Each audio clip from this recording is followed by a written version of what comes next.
So after the links article, I decided what I wanted to do my final paper on, which is media literacy, specifically media literacy in teens and teaching them critical thinking so that everything that they're fed, they're not necessarily taking in as truth and can be able to discern between the different things that they're imbibing as what is accurate, what has a slant, what is truth, and how they can get to that. So the first article I found, which I was really excited about because it had everything in there that I was looking for, was information literacy beyond the library, cable in the classroom. And I highlighted this part because it describes exactly what cable in the classroom was. And it was created in 1989 to provide K through 12 schools with free access to commercial-free educational television programming to supplement instruction. This brought to mind when I was in high school and we used to watch this program in homeroom called Channel 1 featuring a very young Anderson Cooper. And in that program, they would have the news of the day, such as foreign policies, politics. Mostly, a lot of it had to do with politics, um, and I found it interesting because I knew my parents watched these things in the evening with the evening news, but I never did. So this was my form of getting news and what was happening in the world. Uh, the article goes on to talk about how CIC progressed from leading workshops about television and media literacy to supporting research in the field, honoring practitioners and working with media companies, internet service providers, educators, and public health, parent, and child advocacy groups. Through these collaborations, CIC helped to establish best practice recommendations for internet safety and digital media literacy and explored the concept of digital citizenship, which digital citizenship has been something we've been talking about. I made a little bubble here because I really, to go along with this paragraph here, each medium has its own creative tools and techniques. Imagery, camera angles, layout, editing, and music, for example, that can be used to shape perceptions and understanding. And I said, showing violent images to introduce a story and showing that same image over and over gets stuck in one's subconscious and creates a sense of fear and urgency in the viewer. And I've seen several news outlets that do this. I was watching, actually, I was watching Jon Stewart the other day, and he was talking about how Fox News would constantly show a burning car when they would talk about Benghazi. So you show that repeatedly, repeatedly, it gets stuck in your head and it creates that sense of fear within you. I like this section where it says media literacy requires critically examining the messages we receive and create, reflecting on how media can influence the way we think, feel, and behave, and recognizing media's role in culture and as an agent of socialization. Uh, and as they say here, it's done by dissecting how the various elements have been combined to communicate a message, determining the creator's intent, which techniques were used, and to what purpose, and whether the message is unbiased, accurate, and reliable. This brings to mind to me the Fox News tagline of fair and balanced. They continually say they are fair and balanced, but are they? In this section, it says, with media, our brains are processing the sometimes subtle ways that sounds, images, motion colors, and other elements combine to create meanings. As I said before about the burning car that Fox News would continuously show, and I made a note about that actually right there, and how sometimes their tone can change depending on what it is that they want to get across and what they want the viewer to infer from their tone of voice. Also down here it says they use these tricks of the trade to appeal to your emotions and senses to sharpen their message and to convince you to do something.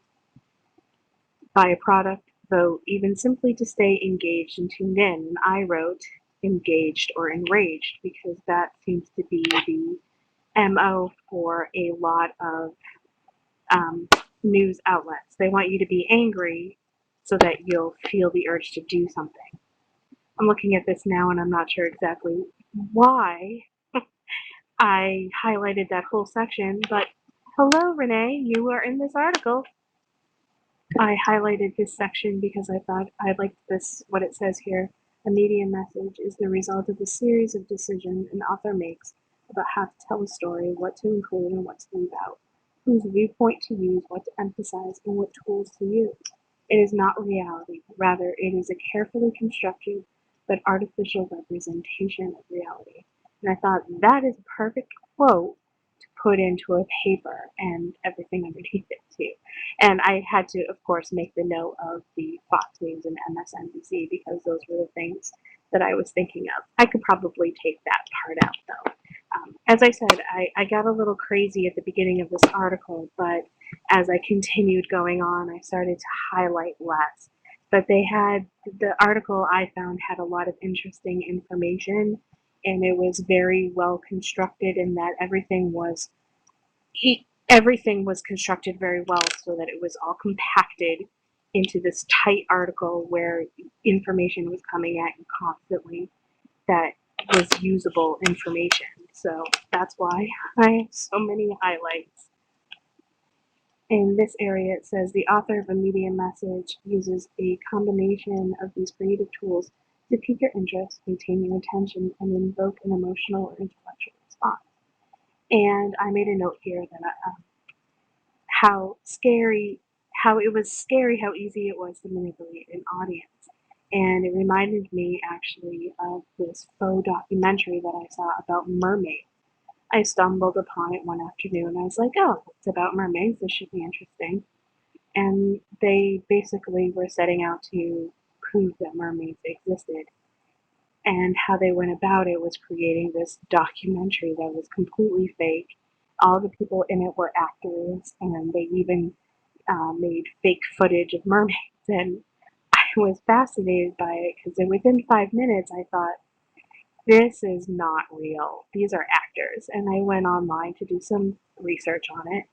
And I was actually quite frightened to find how many people actually believed it. And even in the documentary, when they were advertising for it, they said that Kim Kardashian was a supporter of their work. And I thought, oh, that's very interesting.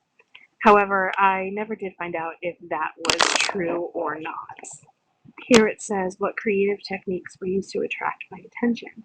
When we stop and ask what is being done to engage my senses and how I am reacting to it, we bring the impact of these creative techniques from the subconscious to the conscious. And they give the example here of Steven Spielberg, which I thought the opening sequence of Saving Private Ryan is this heart thumping sequence where you're on the edge of your seat and you're in that moment with the people on the screen where you're terrified for them and their lives. Here I noted we each have our own lens through which we view the world, and I made a little note that says anything on the news regarding politics and I have to go on PolitiFact, which is really scary if you think about it, that this is what it's come down to, is that now we're being told something, but we have to question whether or not it's true, which I feel like it wasn't always like this, and that it's gotten significantly worse as time has gone on. The authors make a point here of saying that that younger students are dazzled by bells and whistles of conveying when a message is being conveyed. So if they're dazzled by it, then it must be true, and that's just not true. And down here, they gave the example of Michael Moore and how his slant on things can influence how he films his material. Um, they talk down here about videos and photos and comments and how some of these things are visible because there's somebody behind all of this that wants to make a profit.